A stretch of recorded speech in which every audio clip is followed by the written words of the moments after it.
as I grew up and I advanced academically, my reality was further separated from my education. In history, I was taught that the Scottish explorer, Mungo Park, discovered the Niger River. And so it bothered me. My great-great-grandparents grew up quite close to the edge of the Niger River. And, I mean, it took someone to travel thousands of miles from Europe to discover a river right under their nose. No.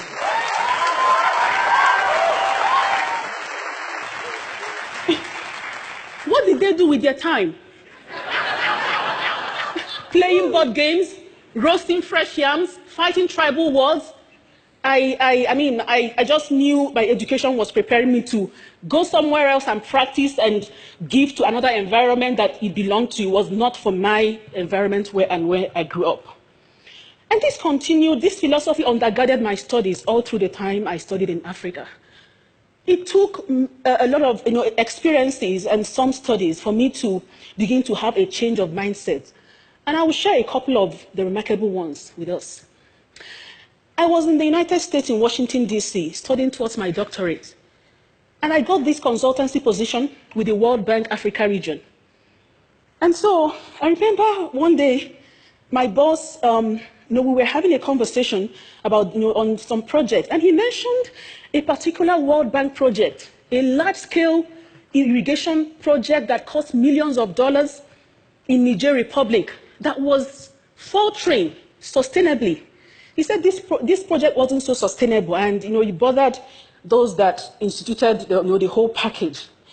But then he mentioned a particular project, a particular traditional irrigation method that was hugely successful in the same Niger Republic where the World Bank project was failing. And that got me thinking. And so I did further research, and I found out about TASA. TASA is a traditional irrigation method where 20 to 30 centimeter wide and 20 to 30 centimeter deep holes are dug across a field to be cultivated. And then a small dam is constructed around the field. And then crops are planted across the surface area. What happens is that when rain falls, the holes are able to store the water and appropriate it to the extent that the plant needs the water. The plant can only assimilate as much water as needed until harvest time. Niger is 75% scorched desert. So this is something that is a life or death situation, and it's been used for centuries. In an experiment that was conducted, a plot of land, two similar plots of land were used in the experiment, and one plot of land did not have the TASA technique on it, similar plots. The other one had TASA technique constructed on it. Then similar grains of millet also were planted on both plots. During harvest time, the plot of land without TASA technique yielded 11 kilograms of millet per hectare. The plot of land with TASA technique yielded 553 kilograms of millet per hectare. I looked at the research, and I looked at myself. I said, I studied agriculture for 12 years, from primary to senior 6, as we say in East Africa, SS3 in West Africa, or 12th grade. No one ever taught me of any form of traditional African knowledge of cultivation, of harvesting, of anything that will work in modern times and actually succeed where something imported from the West would struggle, to succeed. That was when I knew the challenge of Africa's curricula. And thus began my quest to dedicate my life work to studying, conducting research on Africa's own knowledge system, and being able to advocate for its mainstreaming in education, in research, policy, across sectors and industries. Another conversation and experience I had at the bank, I guess, made me take that final decision of where I was going to go, even though it wasn't the most lucrative research to go into, but it's just about what I believed in. And so one day my boss said that he likes to go to Africa to negotiate World Bank loans and to work on World Bank projects. And I, intrigued, I asked him why. He said, oh, when I go to Africa, it's so easy. I just, I write up my loan documents and my project proposal in Washington, D.C. I go to Africa and it just gets signed. I get the best deal and I'm back to base. My bosses are happy with me. But then he said, I hate going to Asia, or he mentioned a particular country in Asia and some of these countries. They keep me for days trying to get the best deal for their countries. They get the best deal. They tell me, oh, that clause will not work for us in our environment, it's not our reality. It's so Western. And they tell me, oh, we have enough experts to take care of this. You don't have enough expertise. We know. And they just keep going through all this. And by the time they finish, yes, they get the best deal, but I'm so exhausted and I don't get the best deal for the bank. And we're in business. Really? I thought in my head. Okay, I was privileged to sit in on a loan negotiating session in an African country. So I would do this consultancy position during summer, since I was a doctorate student. And then I traveled with the team, with the World Bank team, as more like someone to help out with organizational matters. But I sat in during the negotiating session.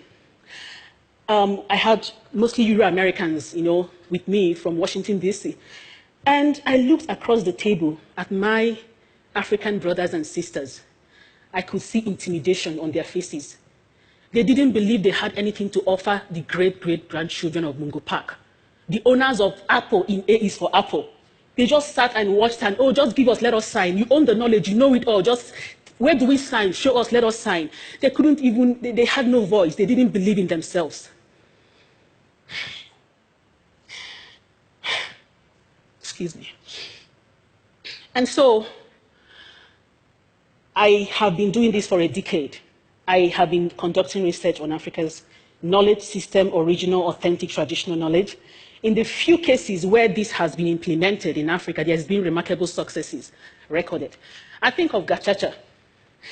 Gachacha is Rwanda's traditional judicial system that was used after the genocide. In 1994, when the genocide ended, Rwanda's national court system was in shambles. No judges, no lawyers to try hundreds of thousands of genocide cases. So government of Rwanda came up with this idea to resuscitate a traditional judicial system known as Gachacha.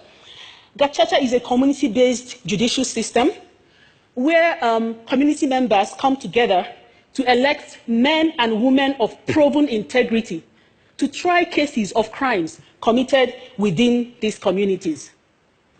So by the time Gachacha concluded its trial of genocide cases in 2012, 12,000 community-based courts had tried approximately 1.2 million cases. That's a record.